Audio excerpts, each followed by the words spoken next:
Este é o podcast de Igreja Presbiteriana de Abaeté, uma igreja amável e fiel às Escrituras.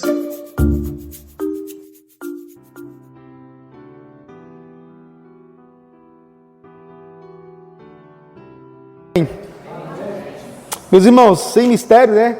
Romanos 8, como a gente tem trabalhado aí nas últimas semanas, né? E a gente vai continuar essa saga de desvendar o que é viver no Espírito, o que é viver essa vida na presença do Espírito Santo, na condução do Espírito Santo e guiado pelo Espírito Santo. Amém?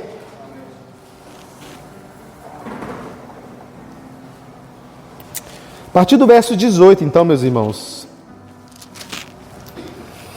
A palavra do Senhor nos diz assim, vamos ouvir com fé e alegria.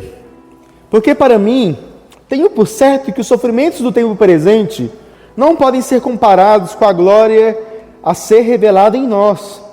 A ardente expectativa da criação aguarda a revelação dos filhos de Deus, pois a criação está sujeita à vaidade.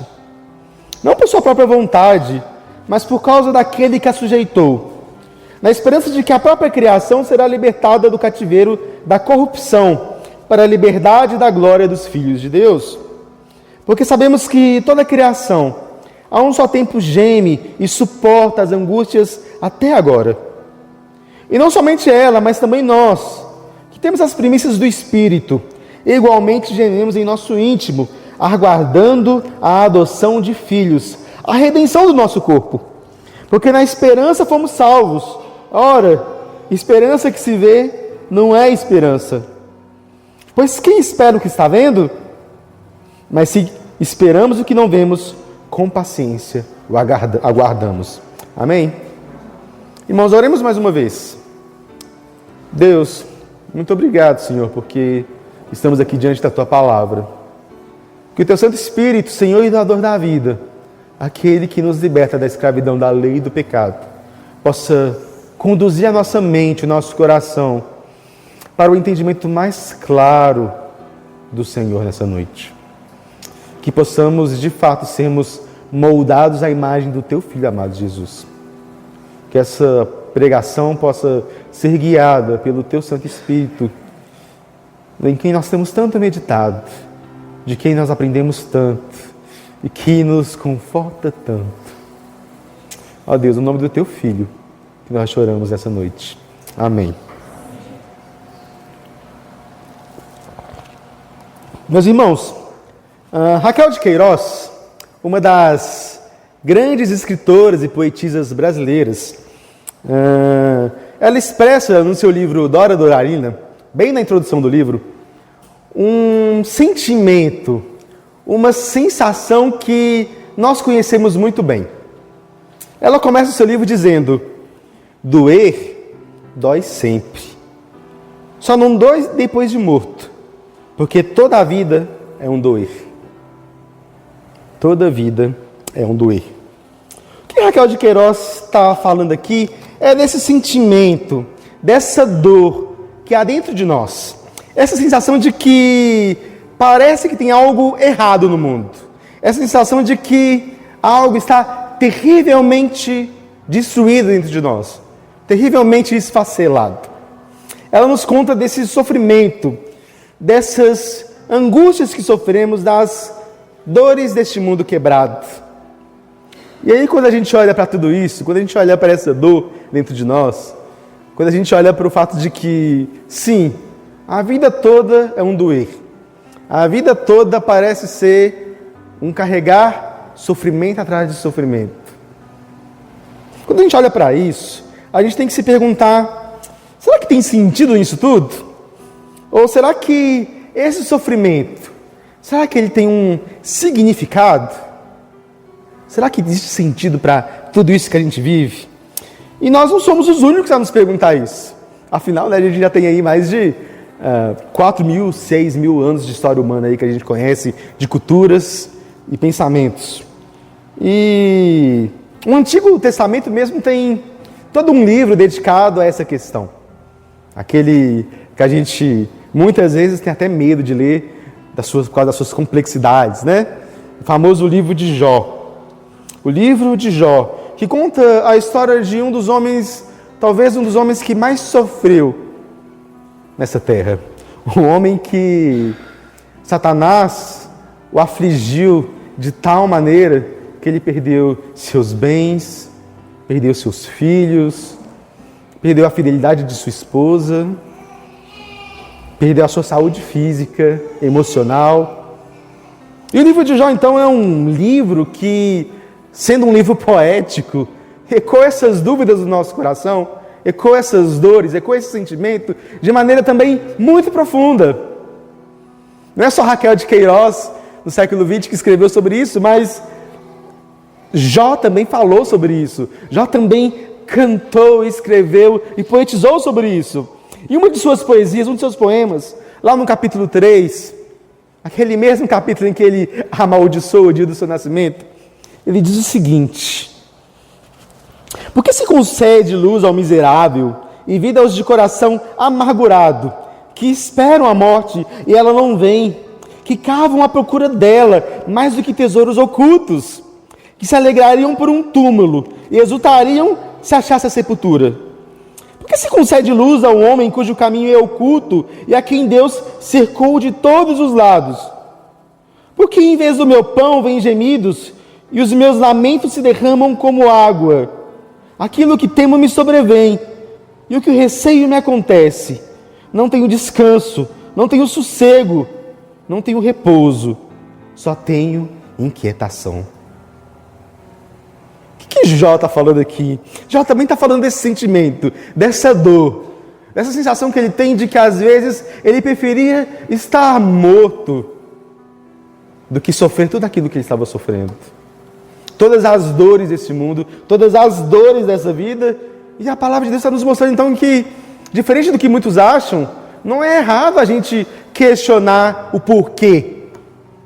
Não é errado a gente, às vezes, na profunda dor, no profundo lamento, se questionar: Deus, por que isso tudo? Por que isso acontece? Por que uma pandemia? Por que uma doença? Por que um câncer? Por que uma depressão? Por quê? Assim como Jó, nós estamos inquietos. Assim como Jó, nós temos muitas perguntas. Assim como Jó, e como Raquel de Queiroz, a gente sabe, toda vida é um doer. Há dor aqui em nós. Toda essa dor, todo esse sofrimento, qual é o sentido? O que Deus está fazendo conosco? Ou como Deus está usando esse sofrimento? Como Deus está moldando o nosso caráter a partir desse sofrimento? Como a gente vai entender essa questão? Bem, obviamente, esse texto que a gente lê hoje de Romanos não tem todas as respostas, mas tem algumas. Tem algumas, e a gente vai ver que o que ele está falando aqui sobre sofrimento é algo que pode nos ajudar nesses momentos de crise, nos ajudar e nos consolar nesses momentos. Essas perguntas, elas ecoam nesse texto de Romanos. Então a gente precisa entender, então, qual que é o contexto que Paulo aqui começa a falar do sofrimento. A gente já falou um pouquinho dele semana passada. Mas lembramos então que Paulo aqui está falando sobre essa vida no Espírito, sobre essa atuação maravilhosa e milagrosa do Espírito Santo em nós. Está falando sobre o que é viver uma vida cristã diante do ministério desse que é Senhor e doador da vida. Desse que a gente viu que o nosso coração nem sequer consegue bater se ele não atuar. Esse que maravilhosamente tem nos guiado e que promete que nos dará vida também no futuro. Esse que, como a gente viu semana passada, testifica no nosso coração que nós somos filhos de Deus, que nos alimenta de maneira poderosa essa convicção, essa verdade, esse poder que existe em sermos e termos a nossa identidade firmada em sermos filhos de Deus. E a semana passada, então, a gente se surpreendeu com esse amor maravilhoso, esse amor, então, que nos torna de órfãos para filhos. E pensando, então, que o filho tem uma herança, o apóstolo Paulo termina a sessão que a gente comentou semana passada, falando que nós também somos herdeiros e co-herdeiros com Cristo. E que essa herança que a gente tem, ela é dupla. Porque se com Ele sofremos, se com Ele sentimos essas dores deste mundo, com Ele também nós seremos glorificados. E o que Paulo agora parece fazer é expandir essa nossa perspectiva, expandir esse nosso horizonte a respeito do que ele quis dizer com se com Ele sofremos, também com Ele seremos glorificados. E aí a gente vai entender o propósito desse sofrimento. E a gente vai entender essa verdade. E o que Paulo está nos ensinando aqui nesse momento é uma verdade profunda. Quem gosta de anotar, que anote que as dores e os sofrimentos deste mundo nos apontam para a renovação de todas as coisas. Nos apontam para a renovação de todo o mundo. E a gente vai ver isso a partir de dois princípios. A partir de dois momentos desse texto. O primeiro dele é o de que os sofrimentos da criação apontam para uma nova criação. Os sofrimentos da criação apontam para uma nova criação. O que o texto diz? Se vocês quiserem, retornem aí. Porque para mim, tenho por certo que os sofrimentos do tempo presente não podem ser comparados com a glória que há de ser revelada em nós. A ardente expectativa da criação aguarda a revelação dos filhos de Deus, pois a criação está sujeita à vaidade, não por sua própria vontade, mas por causa daquele que a sujeitou, na esperança de que a própria criação será liberta do cativeiro da corrupção, para a liberdade da glória dos filhos de Deus. Porque sabemos que toda a criação ao seu tempo geme e suporta as angústias até agora. Paulo inicia essa sessão apontando para o fato de que nós e os nossos sofrimentos presentes não se comparam com a glória que há de ser revelada a nós. E eu quero pular esse versículo por um momento. A gente vai retornar nele mais tarde e a gente vai analisá-lo. Só para vocês entenderem que eu não estou descartando ele à toa. Mas o texto, então, aponta, eu quero apontar nesse primeiro momento, essa importância que Paulo dá aqui para a criação. Para o que Paulo diz aqui a respeito da própria criação de Deus. Né? Ele diz que a criação tem uma ardente expectativa para que nós sejamos revelados como filhos de Deus. Ou seja, existe uma grande expectativa na revelação da criação de que nós ressuscitamos, né? De que nós veremos ali a ressurreição. Ressurreição é uma palavra-chave desse capítulo, se vocês têm entendido bem as últimas mensagens. Então, Paulo está dizendo aqui que existe uma certa expectativa da criação, da natureza, de que nós sejamos ressuscitados, de que nós sejamos revelados em plenitude como filhos de Deus. O que Paulo quer dizer aqui com criação? Paulo está dizendo aqui literalmente com relação ao mundo criado, aos pássaros, animais, árvores, solo, ar, os mares. Tudo aquilo que Deus criou e que faz parte dessa bondade de Deus para conosco. Tudo aquilo que Deus fez como palco da sua glória, como palco do seu universo. E por que essa expectativa então da criação é tão urgente? Por que ela arde? O texto nos diz então que a própria criação está sujeita à vaidade. Vaidade aqui não é que ela está sujeita a ser bonitinha, se achar bonitinha demais. Se vocês bem lembram, o livro de Eclesiastes usa essa palavra, vaidade de vaidades. E a palavra aqui, a noção que a palavra tem no original, é algo como vapor, fumaça. Aquela ideia que a gente tem de que a gente não consegue pegar aquilo, de que aquilo é frugal demais, aquilo é frágil demais. É essa sensação que Paulo está querendo usar, né? E essa criação, então, está sujeita à vaidade. De alguma maneira, essa criação está sujeita ao sofrimento. Ao sofrimento. Não por conta da própria criação, mas por conta de quem a sujeitou. Por conta de quem a sujeitou. Bem, meus irmãos, aqui a gente precisa lembrar um pouquinho da história bíblica, né? Bem sabemos que Adão, o primeiro de nós, o primeiro homem, ele foi criado em perfeição. E essa perfeição que ele foi criado envolvia ali uma certa harmonia com a criação. Se a gente lê aqueles maravilhosos capítulos do início de Gênesis, né, em que Deus cria cada uma das coisas, então Deus vai lá e cria Adão e Eva, os nossos pais, para que eles pudessem então viver ali, e Deus deu ali uma função de governo para eles. Deus expressou essa função de governo a partir de duas palavras muito importantes: cultivar e guardar. Nós temos a vocação como seres humanos criados por Deus de cultivar e guardar tudo o que existe. Nossa vocação, o nosso chamado é cultivar e guardar. E aqui tem a ideia de cultivar no sentido de desenvolver, aplicar, criar em cima da criação de Deus, fazer tecnologias, inventar sobre tudo aquilo que Deus cria. E a gente faz isso muito bem. E também de guardar, de proteger, de cuidar da criação de Deus. E a gente faz isso muito mal. É ou não é? E por que a gente faz isso muito mal? Porque, embora houvesse ali uma harmonia entre o homem e a criação, e ambos viviam para a glória de Deus, quando entra o pecado no mundo, quando Adão come daquela maldita fruta, ele então desestabiliza todas as relações entre os homens, entre Deus e os homens, e também entre o homem e a criação. E Deus proclama de alguma maneira essa falta de estabilidade entre o homem e a criação, quando ele diz que da terra, a partir daquele momento, brotariam cardos e abrolhos, ou seja, a terra, de alguma maneira, não se submeteria tão facilmente ao nosso mando, ao nosso cuidado, ao nosso trabalho sobre ela. Esse trabalho se tornaria penoso. E assim, então, uma relação que era harmônica, de alguma maneira, ela é pervertida. E assim a gente vê que parece surgir uma espécie de inimizade entre o homem e a criação.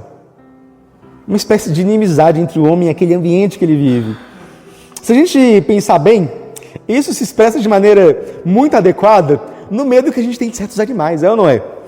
Medo de cobras, escorpiões, baratas, ursos, coisas que podem nos machucar. E até mesmo o mosquito da dengue, que a gente nem sequer vê direito, mas aquele bichinho ali pode derrubar a gente de um jeito, Ou então até, se a gente pensar, o Covid, os micróbios. Tudo isso, então, é uma espécie de expressão dessa inimizade que o homem e a natureza passou a ter, dessa resistência que a criação, então, tem conosco.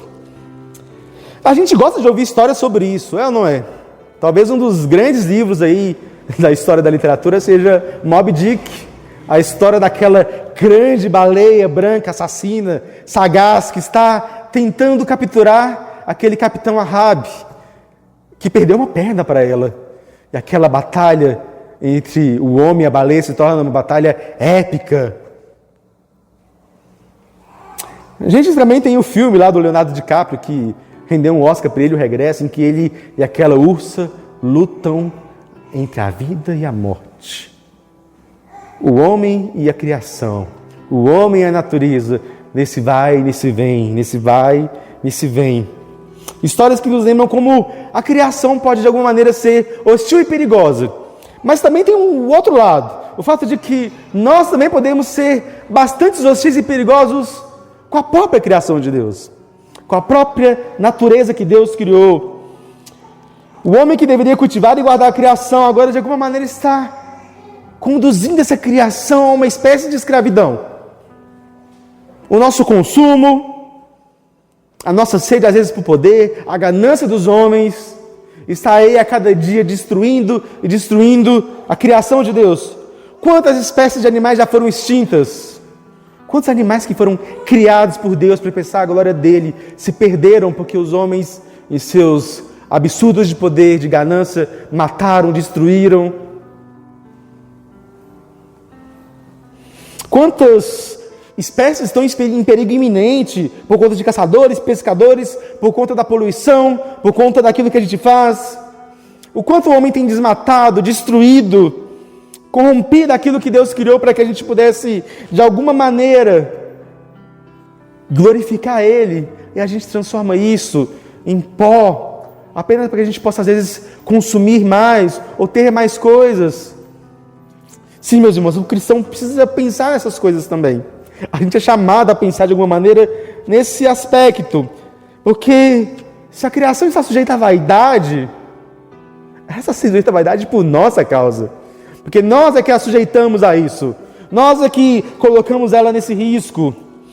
Ela está na vaidade por causa da maldição do pecado, mas também por causa do nosso próprio pecado que parece ofuscá-la ainda mais.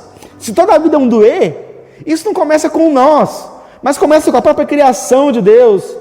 Começa com a própria criação de Deus que dói, que chora, que geme. O Paulo diz aqui, essa criação, ela geme de dores.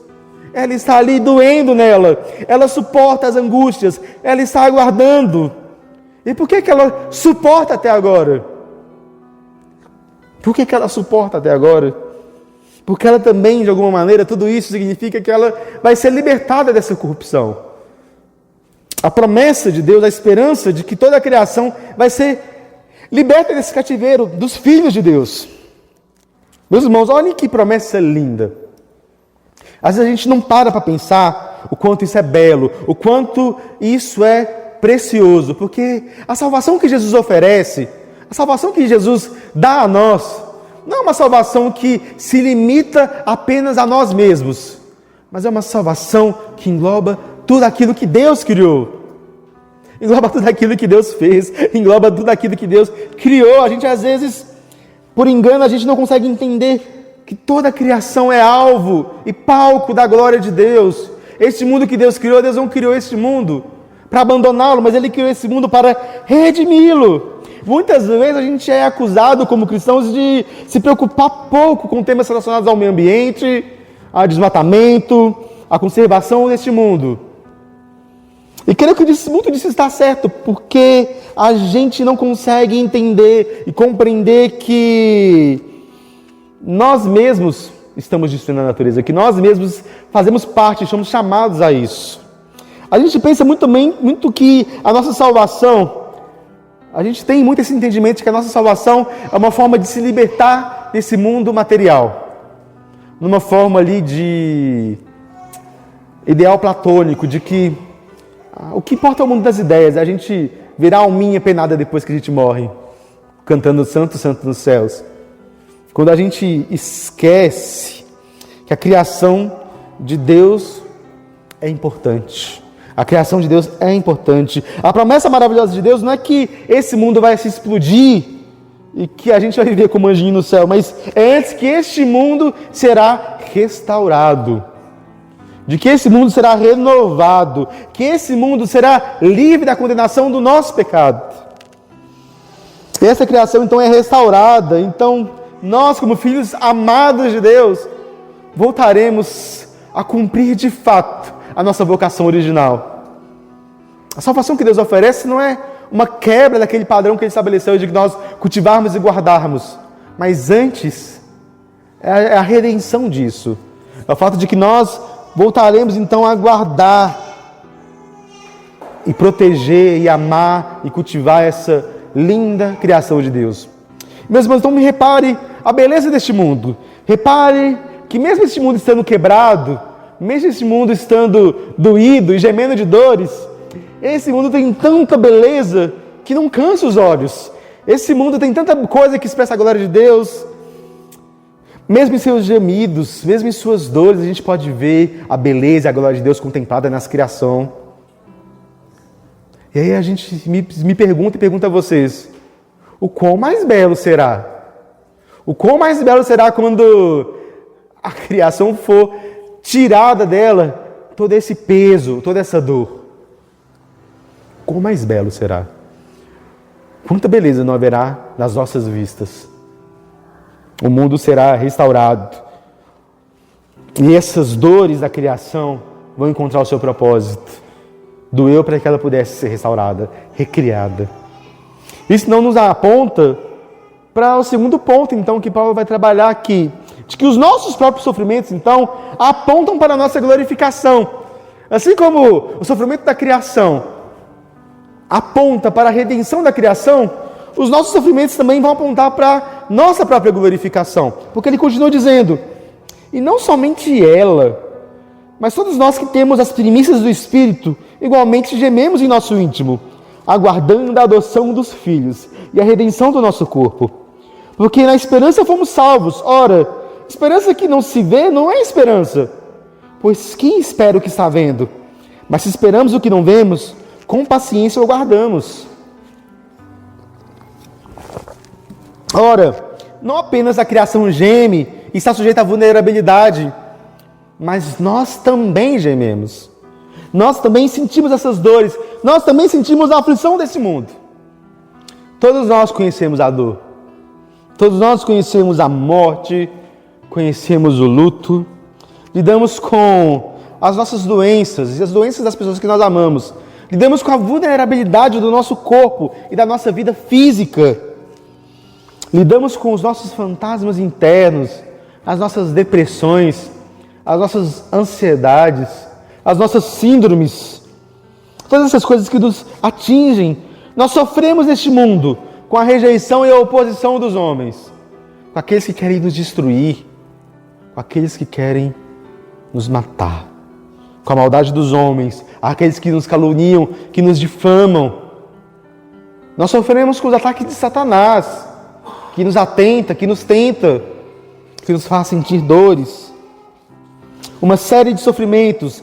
Sofrimento em nós, sofrimento na nossa carne, sofrimento na carne daqueles que nós amamos e que também nos fazem sofrer.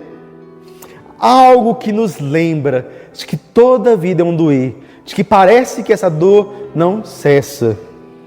E aqui é o momento da gente se perguntar novamente: há sentido nisso tudo? Por que sofremos? Por que gememos?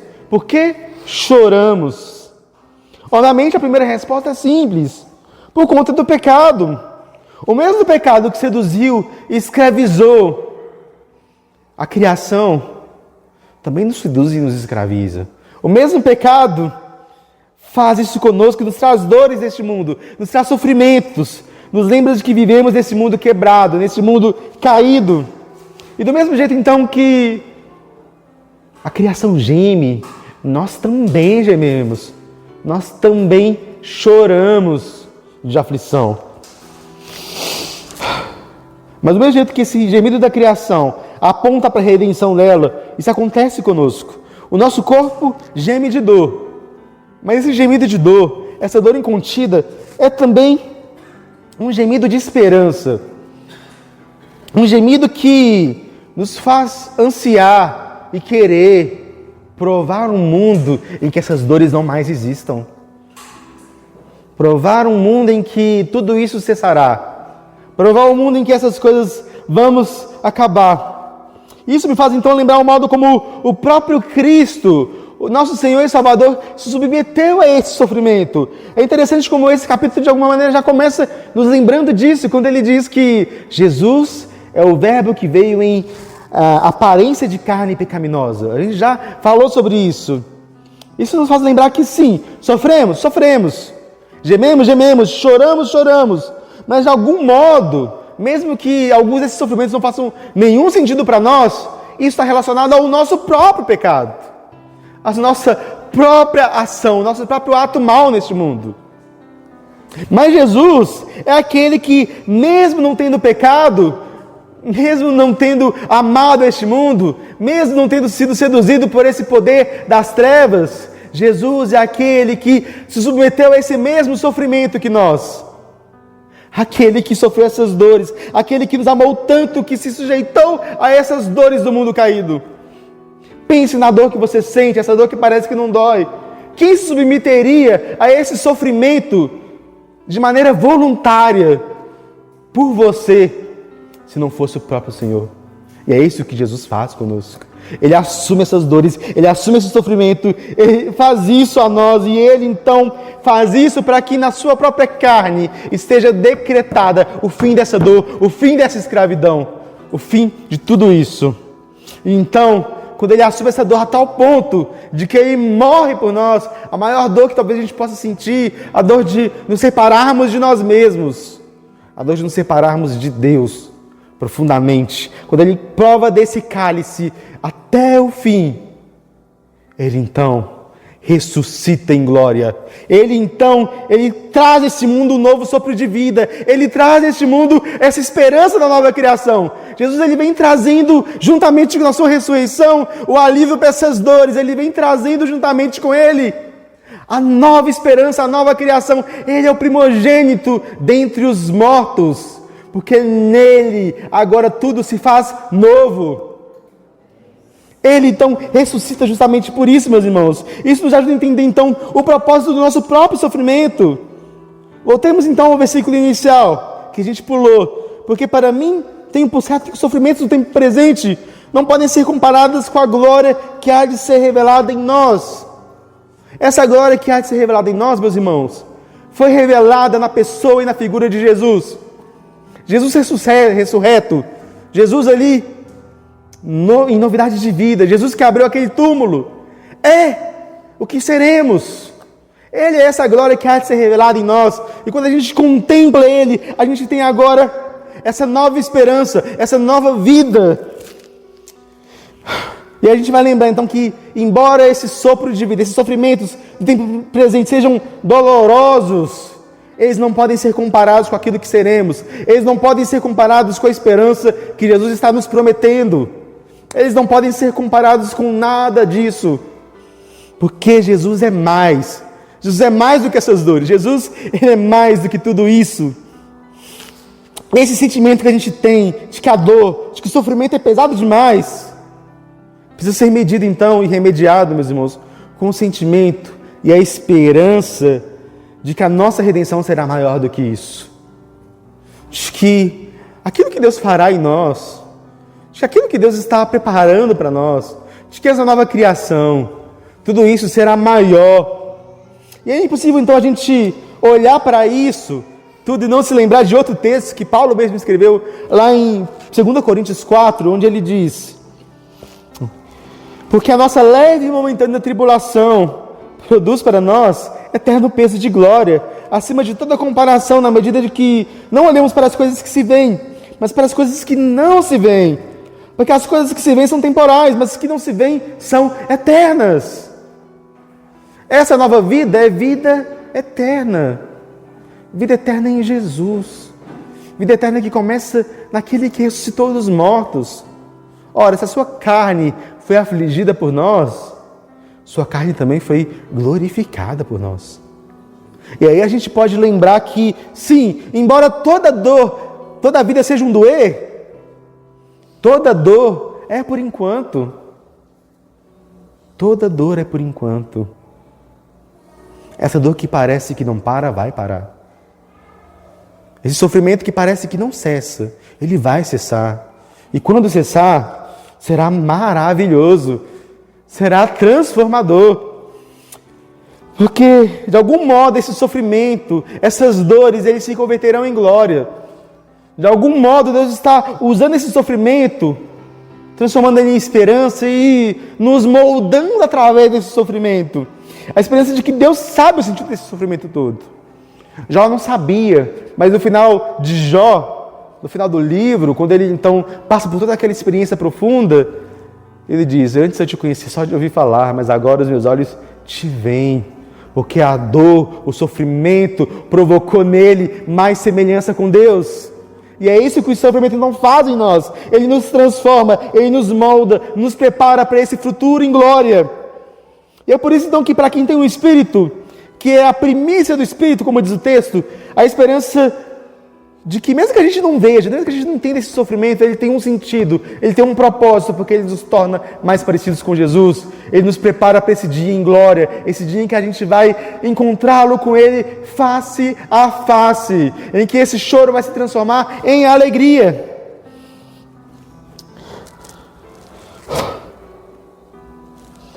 Porque na esperança somos salvos. Essa esperança que foi inaugurada na ressurreição de Jesus. Essa esperança que pulsa firme dentro de nós e deve pulsar cada vez mais. Nós não vemos essa esperança. O texto diz: não vale a pena a gente esperar o que a gente vê, porque no final das contas, se a gente está vendo, a gente não está esperando, a gente está desfrutando.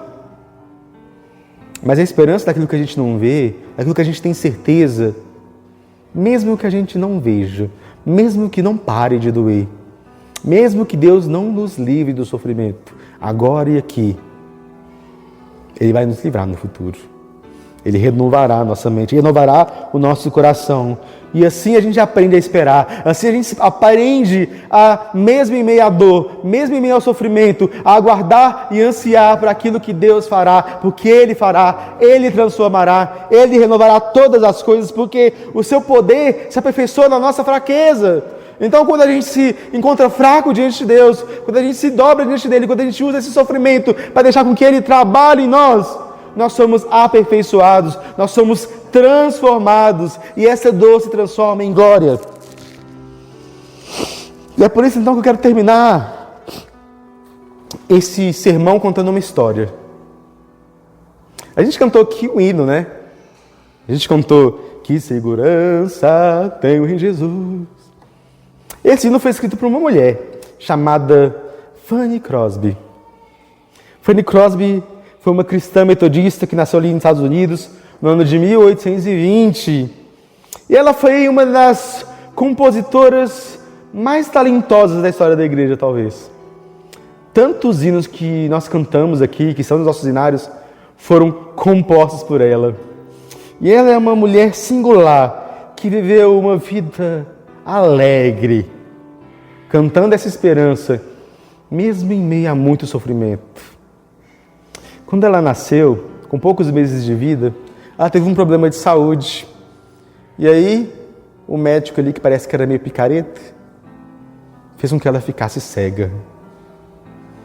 Então, Fanny Crosby é alguém que, naquela época, uma mulher, que já era excluída na sociedade daquela época, cega, numa época que talvez não tinha tanta acessibilidade assim, não viu a luz do dia. Conta-se também que ainda para aliviar, para acrescentar os seus sofrimentos, já mais velha e casada, ela teve um filho que morreu ainda bebê, com poucos meses de vida. Aquela mulher que experimentou tanto sofrimento, aquela mulher que vivia ali tantas dores, mas ainda assim aquela mulher não continha a sua alegria. Ela vivia aquela alegria, ela cantava e criava canções para afirmar justamente que a segurança dela não estava nas coisas deste mundo, estava no Senhor Jesus. Ela não apenas cantava, ela pregava, ela evangelizava, ela participava e apoiava vários trabalhos missionários.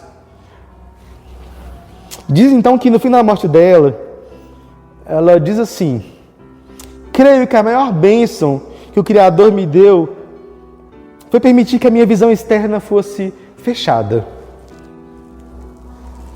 Porque Ele consagrou-me para uma obra para a qual Ele me fez. Eu nunca conheci o que enxergar, e por isso não posso compreender a minha perda. Mas tive sonhos maravilhosos. Tenho visto os mais lindos olhos, os mais belos rostos e as paisagens mais singulares. A perda da minha visão não foi perda nenhuma para mim. O que Fanny Crosby está nos ensinando aqui, com esse modelo de vida, é de que sim, embora a vida seja um doer, a gente pode encontrar esperança. Esperança que nos alivia, esperança que nos impulsiona, esperança que nos faz viver além dessa dor, além desse sofrimento. Ela está aqui nos lembrando algo que todo cristão precisa experimentar e conhecer. Algo que Jesus disse o seguinte: bem-aventurados os que choram, porque serão consolados. Essa é a esperança que nós temos. Essa é a esperança de que, mesmo em meio à dor, mesmo em meio ao choro, o consolo vem, a esperança vem, o mundo será renovado, nosso espírito renovado, nosso corpo ressuscitado, e viveremos em glória, face a face com aquele que nos criou. Eu imagino então Fanny Crosby, que nunca viu nada, morrendo e abrindo seus olhos e se encontrando verdadeiramente, vendo pela primeira vez o rosto do seu Salvador. Oremos então. E os irmãos do louvor podem vir aqui à frente também.